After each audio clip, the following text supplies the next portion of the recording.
We have ex-referees, journalists, everyone blowing up on hockey Twitter. We've got no games tonight, but thankfully the internet is at least keeping it interesting. And it all started last night after the Oilers loss. The Oilers blow a 2-goal lead. They blow a 2-goal performance from McDavid. After the game, Mark Spector asks Connor, are you better off trying to win this thing 4-1 or trying to win it 7-5? You love this question, but I've answered it so many times. We're trying to keep the puck out of our net, obviously. That's our main focus, and obviously we haven't done that.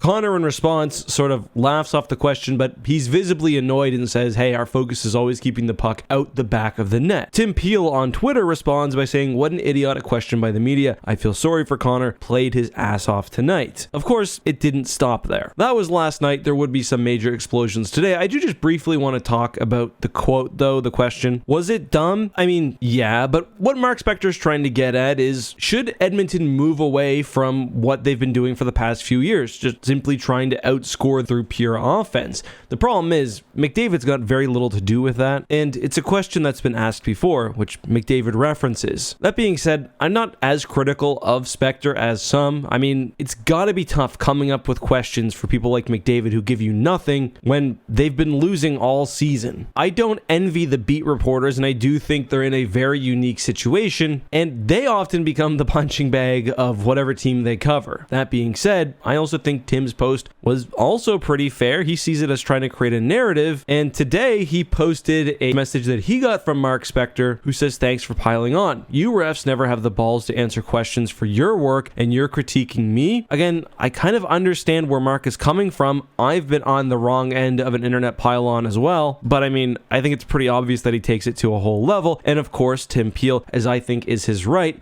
posted these texts. This is where we see others in the hockey community get involved. Frank Saravelli says, hey Tim, nice work tweeting private convos. Ah, that's right, you couldn't spell class if I spotted you the ASS. Going then into more stuff that you can read yourself. Another hockey media member who purposefully tried not to amplify the post, so I'll cut out their tag, said, not amplifying with a comment or thread, just a statement. Screenshotting and tweeting out private messages with someone you are engaged in a private argument with displays a lack of character. It's pathetic and embarrassing, full stop. And I don't know. I don't agree. I don't think you have the right to berate someone that you hardly or do not know at all in direct messages and then expect privacy afterwards. If I were to go on and message Hockey Psychology or Nasher or Johnny Hockey and tell them that they suck and to F off, I can't be shocked if they go on to share those and flame me publicly. That's sort of the evolving thing about direct messaging and just the internet generally that people need to understand. You have to be willing to back your words. I actually know Tim. I enjoy his new podcast as well with Jeremy Roenick, so I do want to acknowledge my bias here, and